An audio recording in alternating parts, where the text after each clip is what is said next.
Bonsoir à tous, bonsoir aux insomniaques et aux fidèles et aux rêveurs. On se retrouve pour la suite de notre lecture de Par-delà le bien et mal de Friedrich Nietzsche, œuvre philosophique publiée en 1886. Pour les retardataires, pas de panique, sachez que vous pouvez revoir le replay sur le site. Pour vous resituer, l'œuvre est une totale remise en question philosophique de la vérité et à travers une critique et une écriture férocement critique surtout. Nous sommes encore dans la première partie du livre qui traite des préjugés des philosophes, car pour Nietzsche, les philosophes ont des préjugés supérieurs. Notamment de cette nature, il croit au pouvoir absolu de la pensée. Je continue donc sur cette première partie. Bien sûr, n'hésitez pas à donner votre avis sur les réseaux sociaux avec le hashtag VBN. Et c'est parti pour la suite des préjugés des philosophes.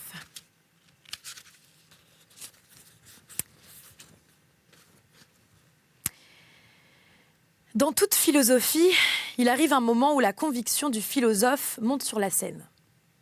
Ou pour le dire dans la langue d'un ancien mystère, vous voulez vivre en accord avec la nature. Ô noble stoïcien, comme vous vous payez de mots. Imaginez un être pareil à la nature, prodigue sans mesure, indifférence sans mesure, sans dessein ni égard, sans pitié ni justice, fécond, stérile et incertain tout à la fois. Concevez l'indifférence elle-même en tant qu'elle est une puissance. Comment pourriez-vous vivre en accord avec cette indifférence ?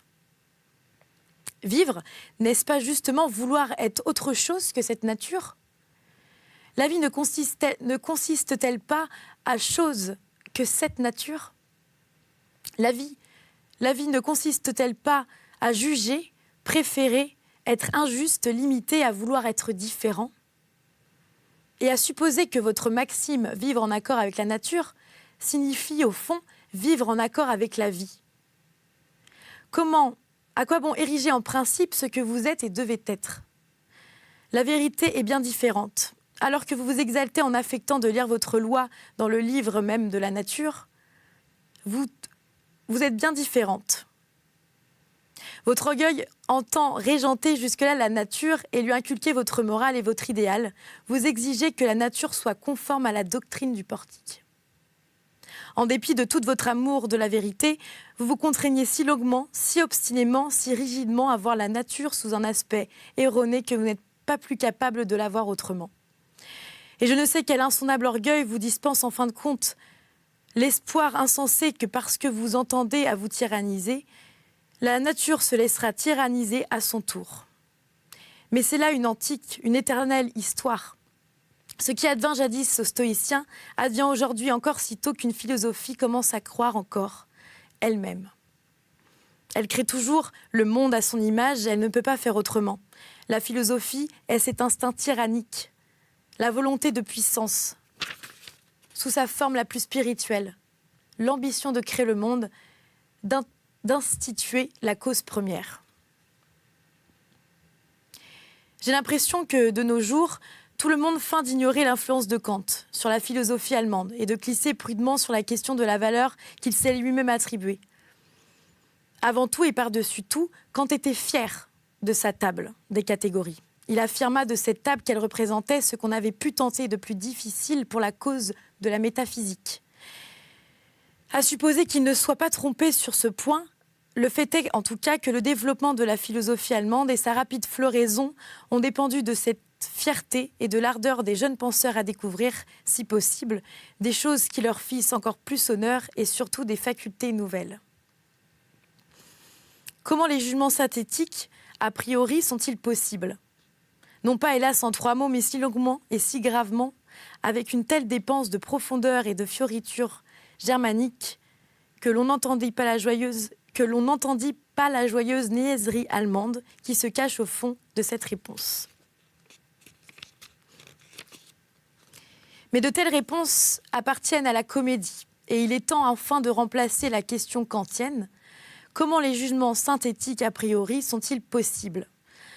Autrement dit, de comprendre que la conservation d'être de notre espèce exige que nous y ajoutions foi. Ce qui n'empêche pas, bien sûr, que ces jugements puissent être faux. Ou pour le dire plus clairement, d'une manière plus grossière et plus rigoureuse, rien n'exige que les jugements synthétiques soient possibles. Nous n'avons aucun droit sur eux. Dans notre bouche, ce sont autant de jugements faux. Toutefois, nous devons croire en leur vérité. Selon une foi qui se contente de la façade et de l'apparence, une croyance qui appartient à l'optique de la vie et à sa perspective. Enfin, pour revenir à l'énorme influence que la philosophie allemande, on comprendra, j'espère, qu'elle est droit à des pattes d'oie. À exercer sur l'Europe entière, ne doutons pas que son succès n'a été lié à une certaine virlus dormitiva, les oisifs distingués, les champions de la vertu, les mystiques, les esthètes, les trois quarts des chrétiens et les obscurantistes de toutes les nations furent ravis de tenir dans la philosophie allemande un antidote au sensualisme encore tout-puissant qui, du siècle passé, déferlait en celui-ci.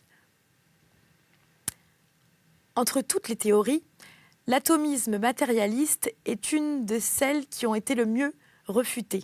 Et peut-être n'existe-t-il plus en Europe un seul savant assez peu instruit pour lui accorder sérieusement quelque importance. En dehors de sa commodité pratique, en tant que procédé pour abréger les formules, le mérite en revient avant tout au Polonais Boskowicz, qui a été jusqu'ici avec le Polonais Copernic. Le plus grand et le plus victorieux adversaire de l'apparence. En effet, lorsque Copernic nous a persuadés de croire à l'encontre du témoignage de nos sens que la Terre n'est pas immobile, Boskowicz nous a appris à abjurer notre croyance dans l'ultime réalité terrestre demeurée immobile, notre croyance au corps et à la matière, à ce reste de terre, cette particule infime portée sur les sens. Mais il faut aller plus loin et déclarer qu'il survit pénitieusement la même où nul ne le soupçonne, plus fameux encore. Avant tout, il importe de faire rendre gorge à cet autratonisme, encore plus désastreux que le christianisme a enseigné le mieux et le plus longtemps, l'atomisme de l'âme. Qu'il ne soit permis de désigner par ces mots la croyance qui tient l'âme pour quelque chose d'indestructible, d'éternel et d'invisible, pour une monade ou un atomon, cette croyance-là doit être bannie de la science. Entre nous, soit dit, il n'est aucunement nécessaire de se débarrasser en même temps de l'âme. Elle-même est de renoncer ainsi à une hypothèse la plus ancienne et la plus vulnérable.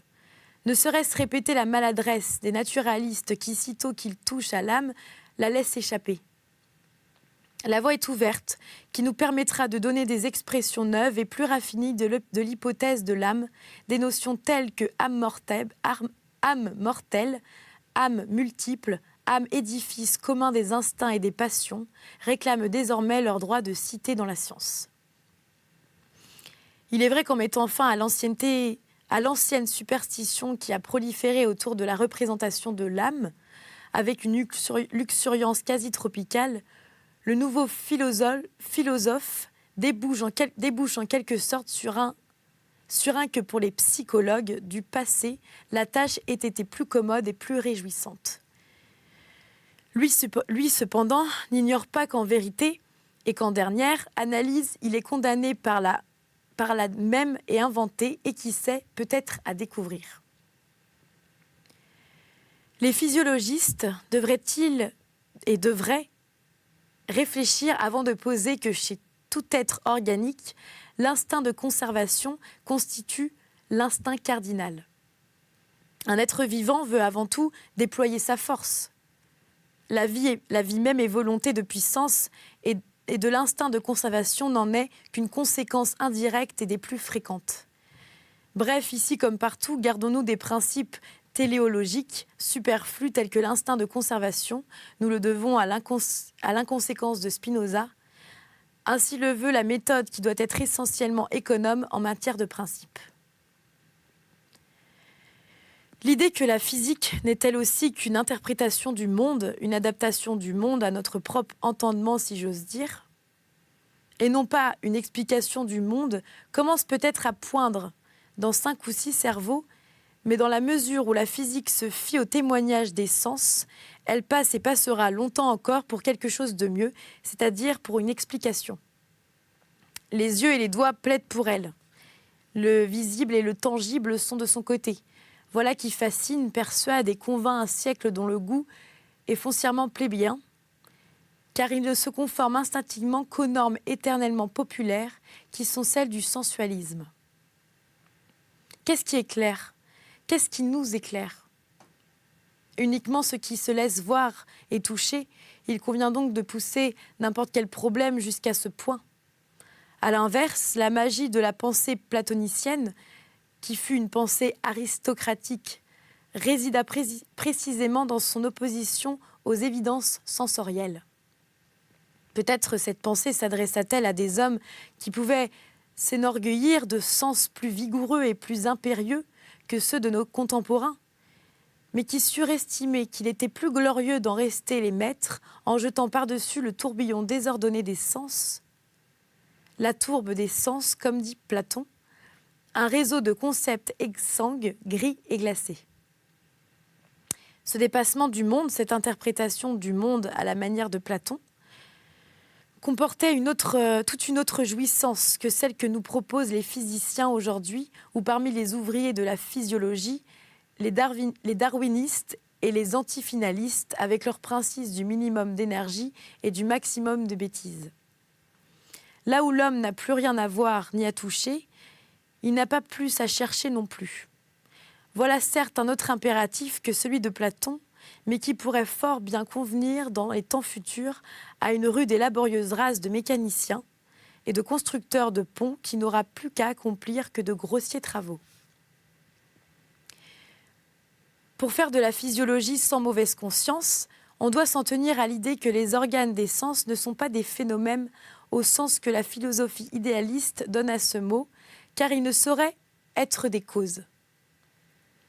Le sensualisme s'impose donc au moins à titre d'hypothèse régulative, pour ne pas dire de principe heuristique, et quoi d'autre soutiennent que le monde extérieur serait l'œuvre de nos sens ? Mais alors notre corps, qui est une partie de ce monde extérieur, serait l'œuvre de nos organes ? Et nos organes, même l'œuvre de nos organes ? Voilà, me semble-t-il, une radicale réduction de l'absurde, à supposer que le concept de causa sui soit une radicale absurdité. Par conséquent, le monde extérieur n'est-il pas l'œuvre de nos organes ? Il se trouve encore d'innocents adeptes de l'introspection qui croient qu'il existe des certitudes immédiates. Par exemple, je pense, ou comme l'imaginait Schopenhauer, je veux. Comme si dans ce cas, la connaissance parvenait à saisir son objet dans un état pur et nu, en tant que chose en soi, sans nul gauchissement ni de la part du sujet, ni de la part de l'objet. Mais je répéterai 100 fois que des notions telles que la certitude immédiate, connaissance absolue ou chose en soi, comportent une contradiction indirecte, que l'on ferait bien de ne plus se laisser abuser par les mots. Laissons le peuple croire que la connaissance va jusqu'au bout des choses. Le philosophe, lui, doit se dire, si j'analyse le processus exprimé par la proposition « je pense », j'obtiens une série d'affirmations téméraires qu'il est difficile, voire impossible de fonder. Par exemple, que c'est moi qui pense que d'une façon générale, il existe quelque chose qui pense que penser est un acte et un effet qui procède de l'être conçu, comme désigne qu'il y a un « je », enfin que l'on a déjà établi ce que désigne le mot « penser » et que je sais ce qui signifie « penser ». Ce que signifie « penser ». Car si je n'ai pas tranché ces questions pour mon compte, comment jugerais que ce qui se passe en moi n'est pas plutôt un vouloir ou un sentir ? Bref, ce que je pense présuppose que je compare mon état présent avec d'autres états connus de ma personne afin de me prononcer sur sa nature, d'où il suit que par cette mise en relation avec un savoir venu d'ailleurs, l'état en cause ne comporte pour moi aucune certitude immédiate. Au lieu de ne pas croire,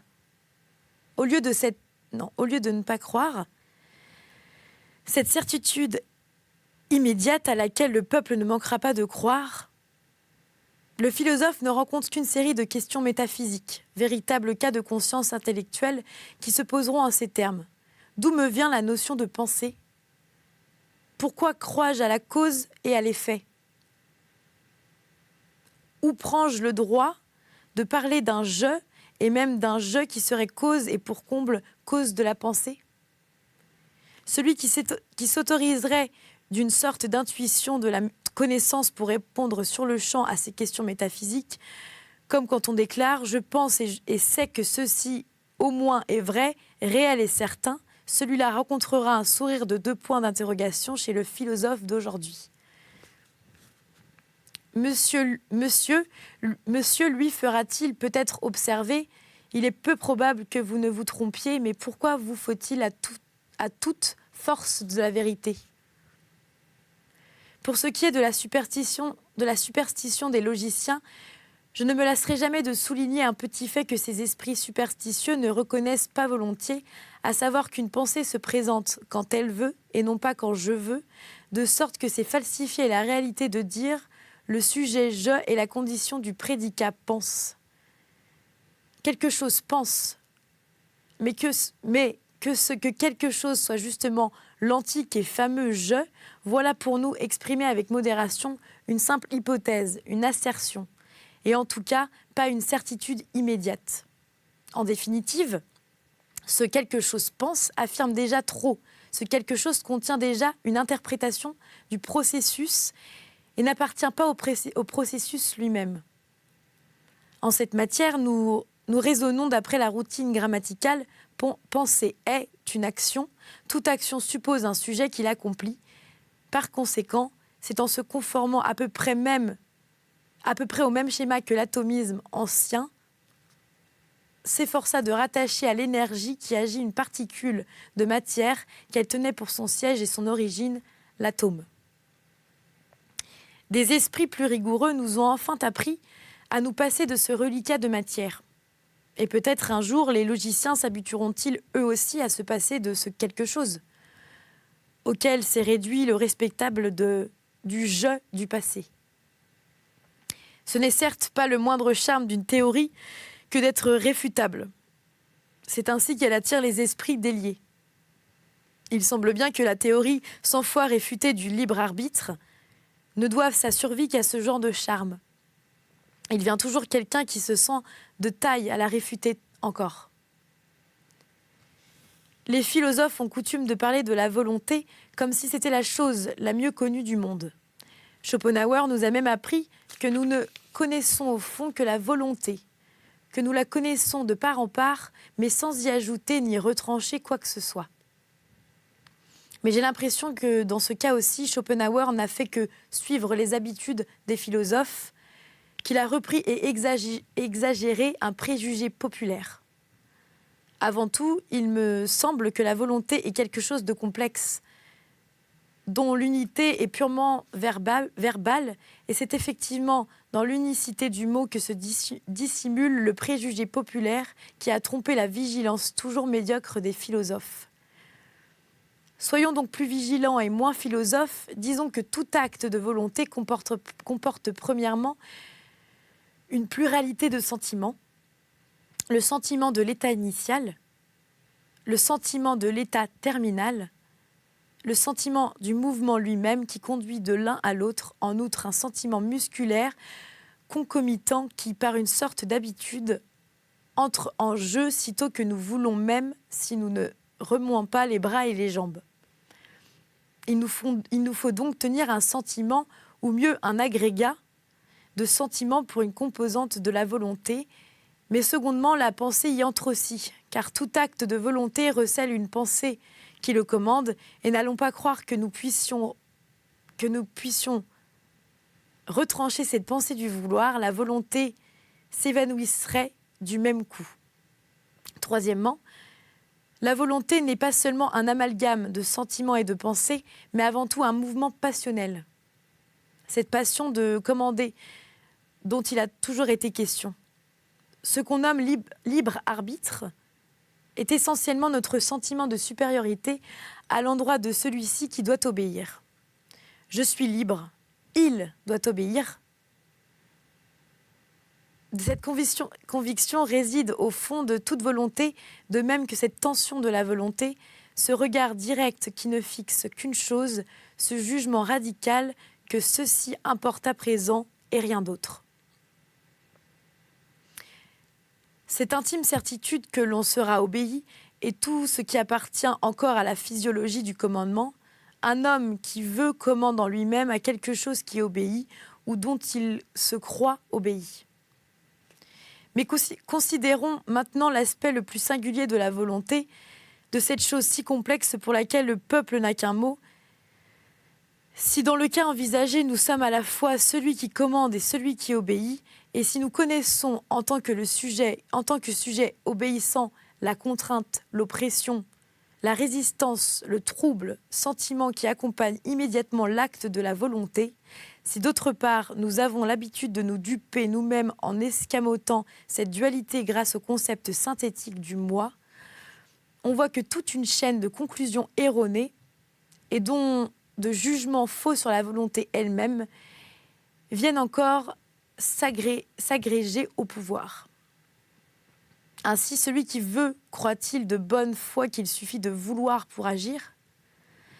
Comme dans la très grande majorité des cas, la volonté n'est notre enjeu que là où elle s'attend à être obéie, donc à susciter un acte où on en est venu à croire. Une telle conséquence est nécessaire. Bref, celui qui veut est passablement convaincu que la volonté de l'acte n'est qu'en quelque manière la volonté elle-même de la réussite et de l'accomplissement de l'acte volontaire. Et jouit du même coup du sentiment accru de puissance que tout succès apporte avec soi. Libre arbitre, tel est le mot qui désigne ce complexe d'état d'euphorie, du sujet voulant qui commande et qui s'identifie à la fois avec l'exécuteur de l'action, qui goûte au plaisir de triompher des résistances, tout en estimant que c'est sa volonté qui les surmonte, à son plaisir d'individu qui ordonne, le sujet voulant ajoute ainsi les sentiments de plaisir issus des instruments d'exécution que sont les diligentes sous volonté ou sous âme, car notre corps n'est pas autre chose qu'un édifice d'âmes multiples. L'effet, c'est moi. Ce qui se produit ici ne diffère pas de ce qui se passe dans toute collectivité heureuse et bien organisée. Le classe dirigeante s'identifie au succès de la collectivité. Dans tout acte volontaire, on a toujours affaire à un ordre donné et reçu, ordre qui s'adresse, nous venons de le dire, à un édifice collectif d'âmes multiples. C'est pourquoi un philosophe devrait s'arroger le droit de considérer le vouloir sous l'angle de la morale conçue comme science des rapports de domination dont procède le phénomène vie. Les différentes notions philosophiques ne présentent rien d'arbitraire. Elles ne surgissent pas par génération spontanée, mais elles se développent. Elles se développent selon de mutuels rapports de parenté, si soudaines et si fortuites que soit leur apparition dans l'histoire de la pensée, elles n'en apparaissent pas moins à un système au même titre que toutes les espèces animales d'une région déterminée. Rien ne vérifie mieux qu'une telle affirmation que la sûreté avec laquelle les philosophes les plus divers ne cessent de remplir un certain provogramme de philosophie possible. Prisonniers d'une invisible orbite, ils en parcourent toujours à neuf le circuit. Leur volonté critique ou systématique a beau les persuader de leur indépendance, quelque chose les pousse et les entraîne dans un ordre déterminé, précisément le caractère systématique qui fait partie intégrante des concepts et les apparente. En fait, leur pensée les conduit beaucoup moins à une découverte qu'à une redécouverte, un ressouvenir, un retour dans l'antique et lointain foyer de l'âme où ces notions ont jadis vu le jour. La philosophie, dans ces conditions, devient une sorte d'atavisme de très haute qualité. L'étrangère de famille de toutes les pensées, hindoues, grecques et allemandes, ne s'explique que trop bien. Je vais donc m'arrêter sur ces dernières paroles de Nietzsche. Je vous retrouve plus tard pour la suite de Par-delà le bien et mal.